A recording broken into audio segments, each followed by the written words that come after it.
Olá pessoal, sejam bem-vindos a mais uma aula de geografia. Vamos continuar com o nosso tema de industrialização e o que a gente pode aprender nessa aula de hoje, beleza? Vamos lá? Industrialização, nós vamos aprender conceito, evolução histórica, tipos de indústria e industrialização no Brasil, espacialização da evolução da indústria no Brasil e forma de dominação de mercado, beleza? Vamos lá para frente? Conceito de industrialização. Segundo o portal tributário, no ano de 2019, eles caracterizam a industrialização como qualquer operação que modifique a natureza, o funcionamento, o acabamento, a apresentação, a finalidade do produto ou aperfeiçoe-se, para o consumo. Então a industrialização pega um produto que está ali in natura e transforma ele em produtos para serem consumidos. A indústria então transforma tudo aquilo para nosso consumo, para o nosso bem-estar.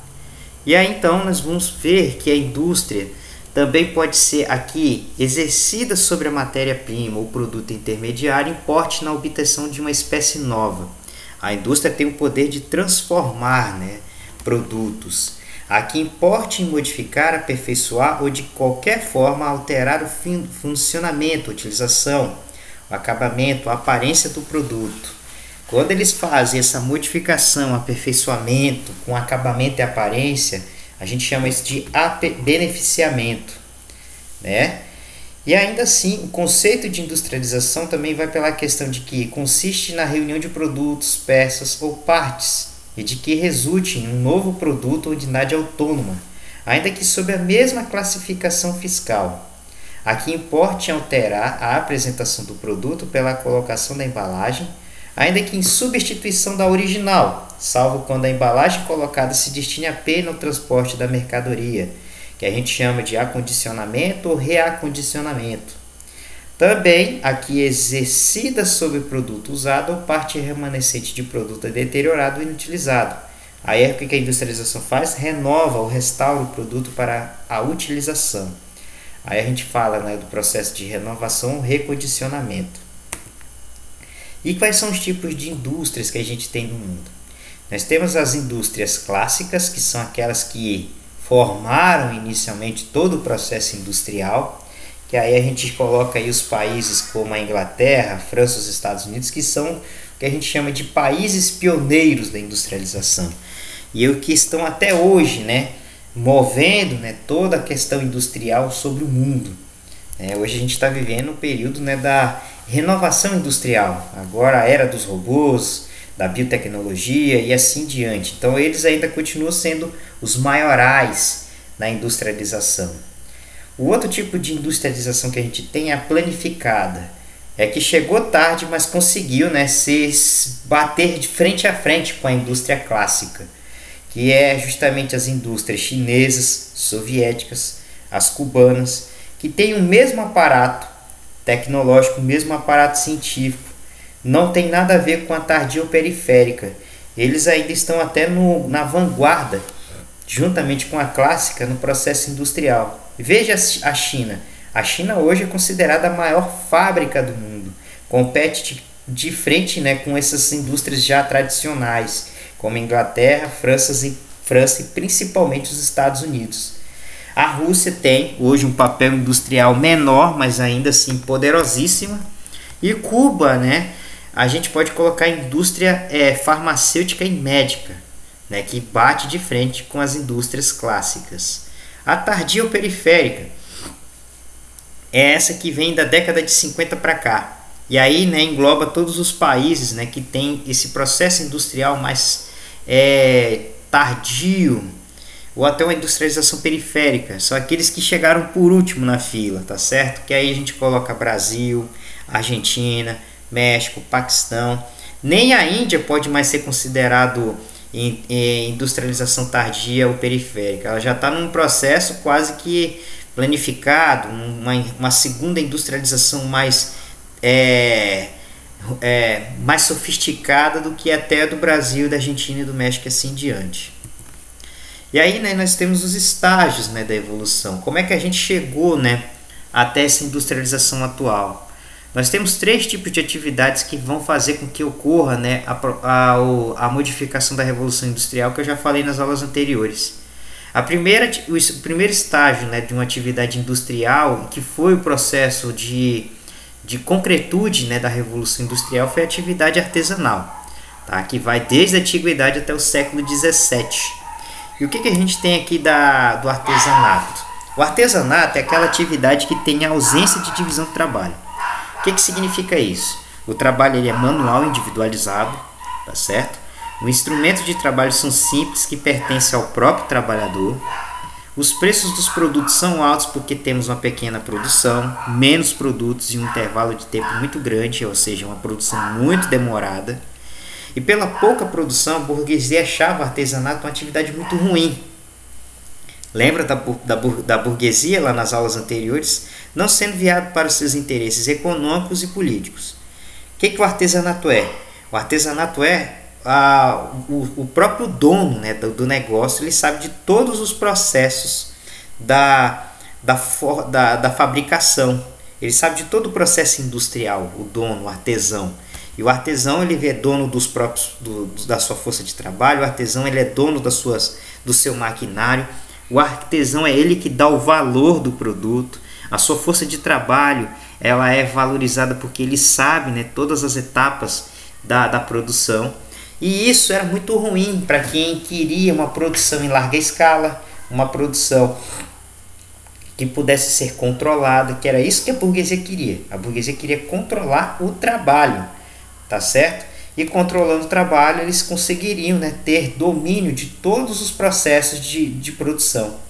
A burguesia também se queria ser dono dos instrumentos de trabalho, que é o que a gente vai ver daqui a pouco com a manufatura, com a maquinofatura e assim diante. Quando a burguesia ela começa a dominar os instrumentos de trabalho, o artesão agora se torna refém, que é o que a gente vai ver. A partir do momento que os artesãos perdem a concorrência para a maquinofatura, que é uma produção em larga escala, que é uma produção que consegue bater de frente com o artesanato, o artesão então se vê sem trabalho, a competição não é favorável para ele, ele acaba se tornando mais um trabalhador dos meios de produção, da burguesia e assim diante.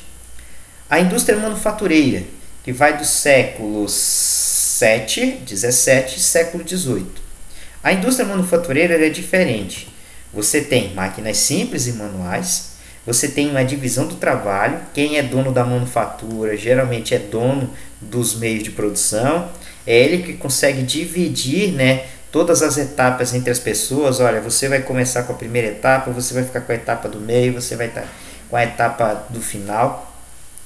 E isso então fazia com que a manufatura fosse muito importante. Apesar da manufatura já competir com o artesanato, ela foi primordial, né? Porque você tinha um crescimento populacional, você tinha ali a evolução das cidades, as pessoas estavam migrando do campo para as cidades.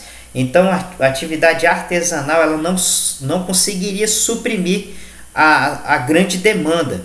Essa demanda só foi suprimida, né, quando os artesãos, aqueles que tiveram, né, visões de comércio, né, começaram então a modificar os seus pequenos lugares, né, de artesanato e faziam pequenas fábricas, né, com divisões, né, de trabalho para cada pessoa.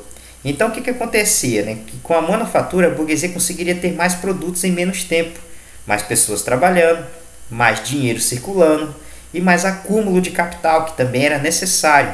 Esse acúmulo de capital vai ser fundamental para a indústria, para a maquinofatura que a gente vai ver agora, que vai do século XVIII até os dias atuais, ou até quando sabemos, né? Porque hoje uma indústria atual não precisa mais dos humanos. A gente tem os robôs em todo o processo industrial tomando de conta, né? Ou seja, o trabalho humano já é descartado dentro das indústrias atualmente. Então, quando a gente chega na maquinofatura, que é propriamente indústria, a gente vai ter a grande mecanização, onde o trabalhador ele já não é mais o dono, né, do seu trabalho, ele vai se servir como ferramenta, ele vai se servir à máquina, ele vai estar ali ajudando a máquina a produzir em larga escala, tá? Esse trabalhador também, ele é um trabalhador assalariado, tá? Ele vai passar pelo processo de mais-valia com lucro para o patrão, ou seja, boa parte dos rendimentos fica com o patrão e uma parte pequena vai ficar com o trabalhador. Essa divisão do trabalho, né, ela vai ser dividida em especialização, organização e disciplina. Especialização, o cara que tem um curso superior em determinado negócio, ele vai ser utilizado na indústria. E aí ele vai trabalhar dentro de um processo organizador, e ele vai ter uma disciplina, ou seja, 8 horas de trabalho suficientes, ou até mais, dependendo da indústria. A disciplina é cumprir horário, estabelecer metas e assim diante. Isso é o que a gente chama, né, de grande divisão do trabalho. Na indústria, você vai ter uma produção em larga escala e em série. A gente vai ter o que a gente entende de alienação do trabalho, onde o trabalhador não tinha o controle sobre o processo e as condições de trabalho. Ele está lá, mas ele não sabe todo o processo de produção. Diferente do artesão que sabia de todo o processo desde o início ao fim, esse trabalhador da indústria ele não vai saber de como o tecido chegou no final. Ele é como se fosse que nem no filme Le Temps Moderne, do Charlie Chaplin. A única função que o Charlie Chaplin tinha naquele filme era de rosquear produtos. Ele não sabia para onde ia esses rosqueamentos. Então isso que a gente chama de alienação do trabalho. E aí a alienação do trabalho também vai chegar na questão do salário. Ele trabalha numa indústria de carros, produz carros de 100 mil reais, mas o salário dele não dá condições para que ele compre um carro de 100 mil reais ou de 300 mil reais. Imagina um trabalhador que trabalha na fábrica da Lamborghini, fabricando carros de 3, 4, 5 milhões de dólares, e o salário dele é no máximo 20, 30 mil euros. Ele não vai ter condições de comprar um carro desse. Essa é a questão da alienação do trabalho. Os preços dos produtos são baixos, claro, porque a gente tem grande produção, mas esses produtos também são feitos em intervalo de tempo muito menor, produção em curtíssimo espaço de tempo.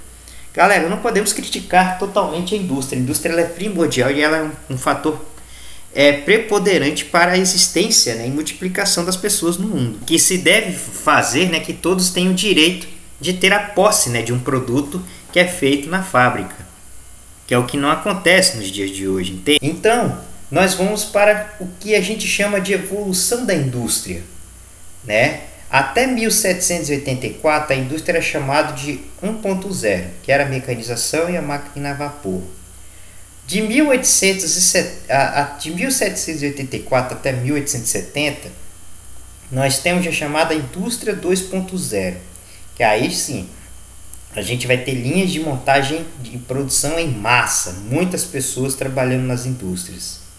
A partir de 1969, nós vamos ter, né, a tecnificação da indústria, que aí a gente vai ter, né, a utilização de robôs, aí a gente vai ter a questão da automação eletrônica e computação dentro da indústria, e hoje nós temos, né, com os sistemas conectados, que são a indústria 4.0, que são os sistemas cyber, físicos, né, internet das coisas. A indústria hoje não precisa mais do trabalho humano, né, para existir. A interconexão das máquinas fazem por si só toda a produção. E aí nós vamos ter os tipos de indústrias. Indústrias de bem de produção, que são as indústrias que estão na primeira fase da indústria, né? São aquelas que vão retirar os produtos da natureza, que são as siderúrgicas, as metalúrgicas, as petroquímicas, as indústrias de cimento. Elas vão tirar os produtos que estão na natureza e vão fazer a transformação. Dessa transformação vai ser gerado produtos que vão ser produzidos pelas indústrias de bem de capital. Tudo aquilo que foi produzido nas siderúrgicas, metalúrgicas, petroquímicas, vai ser revertido em máquinas, ferramentas, equipamentos, lubrificantes, que vão dar, né, fôlego para a próxima indústria. Todos esses equipamentos que são produzidos e intercalados entre a indústria de bem de produção e a indústria de bem de capital vai ser organizado nas indústrias de bem de consumo, que é, né, os produtos finais a serem vendidos, né, no mercado, que são os não duráveis, os semiduráveis e duráveis, que vai chegar definitivamente para o consumidor final, que é o mercado consumidor. Vale salientar que essas indústrias, né, elas se interconectam a partir de redes de transporte e comunicação, que faz com que ocorra, né, um círculo, né, da indústria entre esses três tipos de indústrias até chegar no mercado consumidor. E assim, então, a expansão da industrialização ela vai se dar no início, né, de 1750 na Inglaterra, e isso vai ter como efeito, né, a formação de núcleos urbanos e pelo aquilo que a gente chamou de primeira revolução industrial. Após a ampliação do sistema industrial, aí ocorre, né, a internacionalização. A Inglaterra vende, né, a ideia para a Alemanha, Estados Unidos e França, e aí a gente vai ter a chamada Segunda Revolução Industrial, que vai de 1850 até 1945. De 1945 em diante, nós vamos ter a chamada Terceira Revolução Industrial, que aí sim, né, países como os países da América Latina, da África e da Ásia copiam, né, o sistema que já foi utilizado há quase 200 anos para serem potencializados nos seus territórios. Tá? Que aí é o que a gente vai chamar lá no início da aula de industrialização tardia para esses países. Então, vocês vão ter aqui as fases da Revolução Industrial. Revolução Mecânica, que é, né, ali as indústrias ficam próximas, né, das minas de carvão, porque a energia, né, para fazer com que as máquinas rodassem nessa época era o carvão. Então era necessário que as indústrias ficassem próximas, né, das matérias-primas, que né, as indústrias de bem de produção, tá certo? E aí as indústrias eram indústrias siderúrgicas e têxteis, tá certo? A gente tem como inovação na Revolução Mecânica a máquina a vapor, e o país que vai, né, dar à frente de tudo isso é o Reino Unido. Na Segunda Revolução Industrial, que vai ali no final do século XIX até a Segunda Guerra Mundial, nós já temos aí já a formação de mercados consumidores, que são as cidades, né? As pessoas saem do campo e vão para as cidades, e aí as pessoas querem comer, querem se vestir, querem dançar, querem fazer tudo, querem ter energia. Então a energia que você tem aqui para essa época era a elétrica e o petróleo. As indústrias, né, que vão ser potencializadas, principalmente nas cidades, que é necessário locomoção, são os automóveis, né, e os eletrodomésticos para revestir as suas casas. A gente vai ter a inovação da cadeia de montagem e trabalho em série. E o país que se torna o maioral, né, de tudo isso seria os Estados Unidos. A gente chama isso de Revolução Energética. Depois da Segunda Guerra Mundial, aí a gente vai ter a mundialização da industrialização. Mas o único país se dá bem de todas elas, que seria o Japão. O Japão vai trazer então a Revolução Eletrônica ou Neotécnica. Nesse quesito aqui, nós vamos ter muita mão de obra barata e qualificada. Tá? Então o Japão vai se utilizar de mão de obra barata e qualificada. As indústrias que vão evoluir seriam a eletrônica, informática e bioquímica. A energia seria petróleo, gás natural e agora a energia nuclear. O Japão vai trazer, né, como inovação a informatização e a robótica. E aí então o Japão se torna pioneiro, né, nos anos seguintes como a maior fábrica, né, tecnológica do mundo nessa época. Aqui são todas as fases, tá, relacionadas à evolução econômica, né, que a industrialização ela tem muito a ver com a questão do capital. E o capital, então, ele é necessário para que ele continue evoluindo. O capital ele evolui porque ele precisa produzir mais capital. E aqui são todos os modos de produção, como as comunidades elas trabalhavam até os dias de hoje, tá certo? Que é o que a gente vai ver, né, na circulação do dinheiro a partir da industrialização. Com o término da Segunda Guerra Mundial, a industrialização sai do eixo Europa, Estados Unidos e Europa, e se expande para outros continentes. Qual é a sua exigência? A industrialização, né, vai fazer com que surjam, né, as primeiras grandes empresas, né, internacionais, que a gente chama de transnacionais. Essas empresas elas já estão bem consolidadas nos seus países de origem e elas vão, né, para os mercados interiores, em busca de encontrar novos mercados, novos tipos de mais expansão das suas empresas. E aí então essas transnacionais elas vão se instalar, né, em países como América Latina, África, Ásia, Oceania, a fim de aumentar o seu capital, aumentar o seu potencial, né, de influência internacional. A gente pode colocar como um grande exemplo de transnacional a Coca-Cola, né? Que além de ser uma indústria de produção de bebidas, ela é hoje de cosmético, de tudo, tá certo? Ela é uma multinacional. Quais são os fatores para que uma indústria se instale em uma cidade? Primeiro, proximidade com o mercado. Tá? Fator importante para as indústrias de produtos que se deterioram rapidamente e que tem um público-alvo muito específico, que são as tipografias. Não precisa falar tudo isso, mas é necessário que proximidade com o mercado, ou seja, proximidade com cidades, com grandes cidades, cidades médias, assim em diante. Lugares onde tem pessoas, circulação de pessoas e que essas pessoas tenham necessidades, tá certo? Proximidade com as matérias-primas. Tem que estar perto, né, de uma floresta, tem que estar perto de uma usina hidrelétrica, tem que estar perto de uma indústria de leite, de fazendas de leite, fazendas de gado. Então a gente tem que estar próximo das matérias-primas, tá certo? É necessário esse fator para que as indústrias se instalem.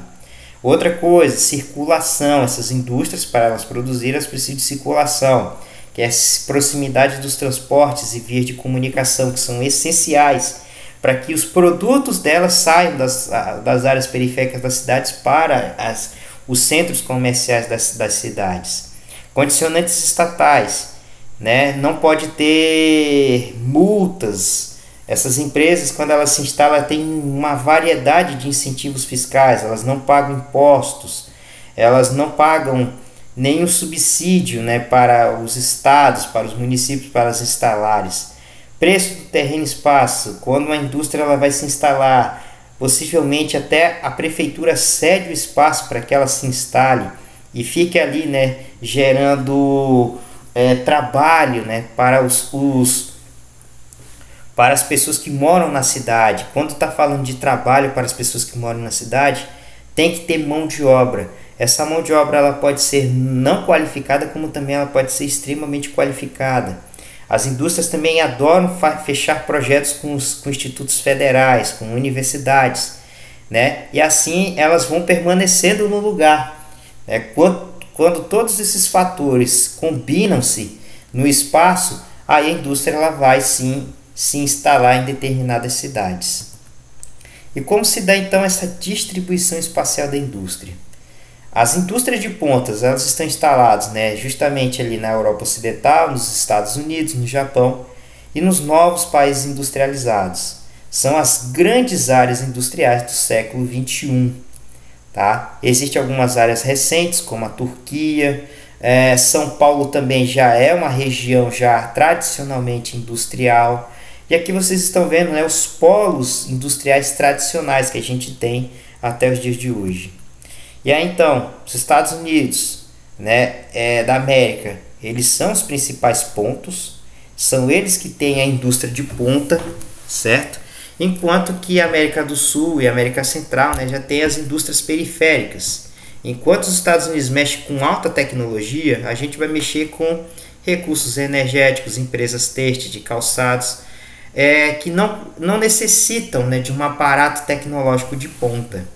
Tá certo? Então os Estados Unidos eles se tornam, né, eles são os maiorais porque eles têm universidades, eles têm sistemas, né, eles têm um Estado que favorece bastante esse crescimento, essa evolução, né, para um patamar maior que são as indústrias de ponta. Enquanto aqui na América do Sul a gente ainda está naqueles setores, né, muito voltados para a produção de roupas, produção de sapatos, que não é ruim, galera, tá certo?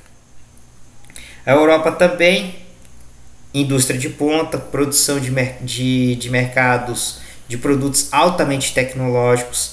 Rússia e Ucrânia já são países ali que já estiveram, né, na vanguarda das indústrias de ponta e hoje são indústrias que estão em declínio, principalmente no setor ali de metalurgia, siderurgia e química pesada. Eles estão ali naquele processo de transição para as indústrias de ponta, né? A Rússia e a Ucrânia, diferente dos Estados Unidos, da União Europeia e até da América do Sul. E os novos países industrializados, os famosos tigres asiáticos, né? E o Japão também, que são essas novas frentes, né, de competição econômica, competição industrial com os países da União Europeia e dos Estados Unidos.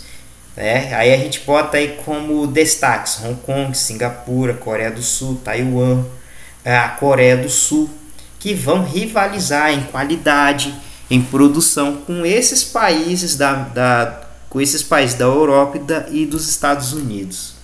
Tá? Então aqui eles estão num patamar muito mais acima do que as indústrias da Rússia, da Ucrânia e até da América do Sul, tá certo, galera? Eles estão num patamar muito mais avançado. China, a maior fábrica do mundo, também já tem indústria de ponta.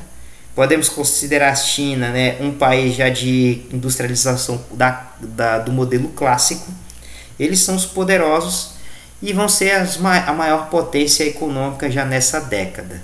Índia está indo no mesmo caminho da China da década de 70. Está modernizando as suas indústrias, está fazendo com que boa parte dos seus estudantes viajem o mundo inteiro estudando nas melhores universidades, voltando para a Índia para potencializar, né, a próxima grande fronteira industrial do mundo, que será a Índia, juntamente com a China, com os Estados Unidos e com a União Europeia. Se prepare, galera, a Índia ainda vai surpreender muito. E aqui o nosso Brasilzão, né, a produção econômica com outros países.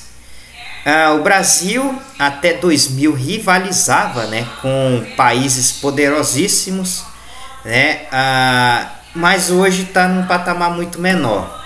Enquanto Estados Unidos, Japão, China, Alemanha, França, Itália e Reino Unido, né, tem um potencial econômico muito grande para a produção industrial, o Brasil hoje perde até para a Índia. Tá certo? O Brasil hoje está numa situação complexa. Isso aqui no ano de 2009, né? Ou seja, o Brasil estava já numa situação assim mais que capengando, né, dentro do processo industrial. Bens de capital, isso aqui é bem interessante, tá? Quanto de produção de bens de capital o Brasil tem feito, né, entre os anos de 2013 e 2018. 2013, parece que de 2013 a 2014, né, a gente teve ali um franco crescimento de bens de capital. Hoje o Brasil ele está num patamar médio, tá, de produção de bens de capital na nossa economia. Bens intermediários, o Brasil já foi forte, hoje também está num nível intermediário. A possibilidade de tanto de bens de capital, de bens intermediários, de bens de consumo duráveis é de crescimento, tá, galera? Nós vamos já sair desse patamar morno da economia e vamos, né, já subir para um patamar maior. Éramos para já estar num nível maior se não fosse a pandemia, tá, galera? Independente de governo, o Brasil cresceria economicamente por conta, né, da grande expansão de mercado que a gente está tendo no mundo, tá bom? Outro fator de semiduráveis e não duráveis, a tendência de crescimento também. E pessoal, espero que vocês tenham gostado, espero que vocês tenham entendido essa aula e qualquer dúvida, estamos aí. Meu muito obrigado e até a próxima.